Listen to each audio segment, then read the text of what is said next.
इस वीडियो के अंदर गाइस हम लोग बात करने वाले हैं TCS on the foreign travel. जी हाँ, 1 जुलाई 2023 से यहाँ पे टीसीएस की रेट चेंज हो चुकी है।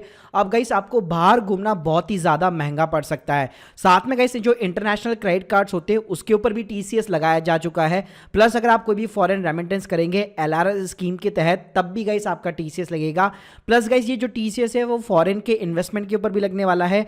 प्लस इस टीसीएस को आप एज ए रिफंड यहाँ पे कैसे क्लेम बैक कर सकते हो, ये सारी जानकारी मिलने वाली है आपको इस वीडियो के अंदर। गाइस वीडियो को शुरू करने से बताना चाहूंगा, अगर आप लोग एक टैक्स एक्सपर्ट की मदद से अपना टीसीएस को रिफंड यहाँ पे क्लेम बैक करना चाहते हो तो उसके लिंक में मैं आपको सिंपली डिस्क्रिप्शन बॉक्स में प्रोवाइड कर दूंगा। तो चलिए गाइस शुरू करते हैं। तो गाइस सबसे पहले हम लोग बात करते हैं कि फॉरेन ट्रैवल के ऊपर यहाँ पे कितना टीसीएस यहाँ पे लगने वाला है। तो देखिए पहले जो टीसीएस की रेट थी वो जस्ट 5% थी। जो भी बेसिकली ओवरसीज जो भी टूर पैकेजेस होते थे जब आप उसको बुक करते थे तो 5% का यहाँ पे टीसीएस रेट लगा करता था। लेकिन गाइस 1 जुलाई 2023 से बजट 2023 के अंदर इस रेट को चेंज करके 20% कर दिया गया, यानी कि आप 5% की जगह आपका 20% टीसीएस कटने वाला है। चलिए इसको एग्जांपल के साथ में समझते हैं। मान लीजिए आप अपने फैमिली का यूरोप का यहाँ पे फैमिली हॉलिडे का एक प्लान बना रहे थे।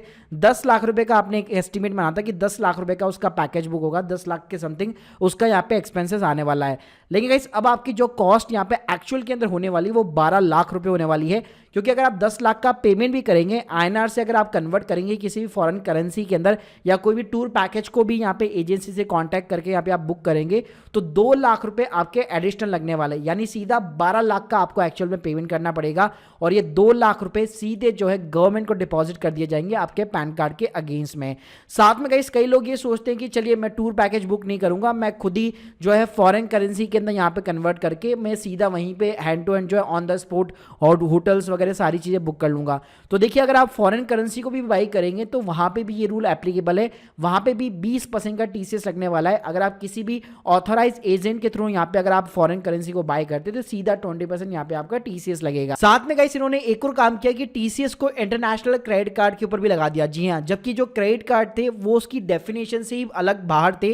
पहले कोई भी टीसीएस वगैरह कुछ भी नहीं लगा करता था क्रेडिट कार्ड्स के ऊपर, लेकिन अगर आप इंटरनेशनल अब आउटस्पेंडिंग करेंगे क्रेडिट कार्ड से रिलेटेड तो 1 जुलाई 2023 से इसके ऊपर भी 20% का टीसीएस लगने वाला है। मान लीजिए आप चाहते हैं कि मैं जो है फॉरेन का जो होटल है मैं खुद ही बुक कर लेता हूं और अपने क्रेडिट कार्ड से यहाँ पे जो इंडिया में बैठे बैठे पेमेंट कर देता हूं। अगर इस टाइप की भी अगर आपने एक्टिविटी की तो उस केस में भी अगर आप कोई भी फॉरेक्स करेंसी में स्पेंड करेंगे अपने इंडियन क्रेडिट कार्ड के थ्रू तो गाइस आपका सिंपली यहाँ पे 20% बैंक जो है टीसीएस काट करके आपके पैन कार्ड के अगेंस्ट में डिपॉजिट कर देगा।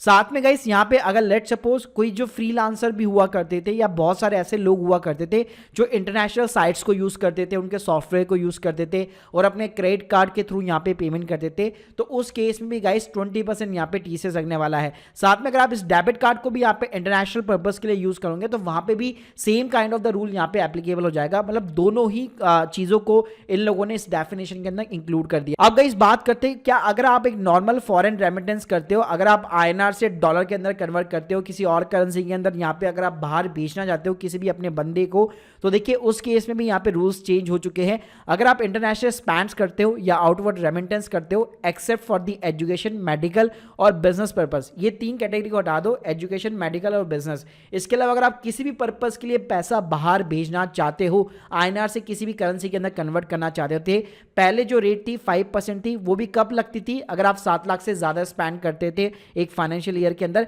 लेकिन अब यहाँ पे कोई भी थ्रेशोल्ड लिमिट नहीं है, जितना भी आप स्पेंड करोगे छोटे से छोटा अमाउंट, बड़े से बड़ा अमाउंट, सीधा 20% का यहाँ पे आपका टीसीएस लगने वाला है 1 जुलाई 2023 से। साथ में गाइस अगर मैं एजुकेशन और मेडिकल पर्पस की बात करूं तो वहां पे कोई चेंजेस नहीं है, पहले 5% था और जो लोन के साथ में जो एजुकेशन लोन वगैरह रहता है उस पर 0.5% था टीसीएस, तो अभी भी वो रेट यहाँ पे सेम है, उसके अंदर कोई भी यहाँ पे बदलाव वगैरह नहीं है। अब गाइस बात करते हैं TCS on the foreign investment. जी हाँ, तो काफी सारे लोग जो है यूएस के स्टॉक सीटीएफ के अंदर इन्वेस्ट करने लग गए थे। हमारे इंडिया के अंदर काफी सारी ऐप थी, IND मनी था, वेस्टेड था, जो ये फैसिलिटी आपको प्रोवाइड करते थे। लेकिन अब मैं बताना चाहूंगा उनके ऊपर भी 1 जुलाई 2023 से 20% का टीसीएस लगने वाला है। जी हाँ, अगर आप अपने आईएनआर को डॉलर के अंदर कन्वर्ट करके कोई भी यूएस का स्टॉक्स ETF बाय करोगे या कोई भी कंट्री का स्टॉक्स बाय करोगे या ETF, या फिर आप लेट सपोज प्रॉपर्टी भी बाय करना चाहते हो और अपने आईएनआर से डॉलर के अंदर वहां पे आप कन्वर्ट करना चाहते हो तो उस केस में भी सीधा 20% का एडिशनल टीसीएस आपका लगने वाला है। अब गाइस बात करते हैं आपको टीसीएस को चेक कैसे करना है कि मेरे पैन कार्ड के अगेंस्ट में कितना डिपॉजिट हुआ है और डिपॉजिट हुआ भी है कि नहीं हुआ। तो इसके लिए आपको सिंपली इनकम टैक्स की वेबसाइट के ऊपर जाना पड़ेगा, यहाँ पे आप अपना सिंपली एक अकाउंट क्रिएट यहाँ पे कर सकते हैं। उसके बाद में गाइस आपको सर्विस वाले सेक्शन के अंदर जाना है, यहाँ पे आपको AIS का यहाँ पे टैब मिल जाएगा, इसके ऊपर आपको सिंपली क्लिक करना है। तो गाइस यहाँ पे आप स्क्रीन के सामने दे सकते हैं एएस स्टेटमेंट के अंदर एक टीआईएस का यहाँ पे टैब होता है, जिसके अंदर आपको outward foreign remittance purchase of the foreign currency यहाँ पे मिलने वाला है। कितनी आपने फॉरेन करेंसी बाई की है, कितना पैसा आपने खर्च किया वो दिखाएगा, प्लस उसके अगेंस्ट में कितना जो टीसीएस है वो कितना कटा है और कितना डिपॉजिट हुआ है, वो चीजें भी यहाँ पे आपको दिखाने वाला है। अब गाइस बात करते हैं कि इस टीसीएस को रिफंड यहाँ पे कैसे क्लेम करना है। तो देखिए इसके लिए आपको सिंपली अपनी इनकम टैक्स रिटर्न यहाँ पे फाइल करनी पड़ेगी, और रिफंड भी तभी पॉसिबल है अगर आपकी जो टोटल टैक्स लायबिलिटी है अगर वो लेस देन टीसीएस है। यानी लेट सपोज अगर आपकी टोटल सालाना इनकम जो है, मान लीजिए अगर 5 लाख के नीचे होती है टोटल सालाना इनकम आपकी, तो उसके ऊपर कोई भी टैक्स वगैरह नहीं बनता है, और उस केस में आपका जितना भी टीसीएस वगैरह कटा होगा वो पूरा यहाँ पे आपको रिफंड मिल जाएगा। लेकिन लेट सपोज अगर आप अपनी सारी इनकम को जोड़ते हैं और अच्छा खासा अगर आपका टैक्स बनता है, तो आपका जो टीसीएस है वो अल्टीमेटली आपके जो भी टैक्स लायबिलिटी होगी उसके अगेंस्ट में यहाँ पे सेट ऑफ हो जाएगा।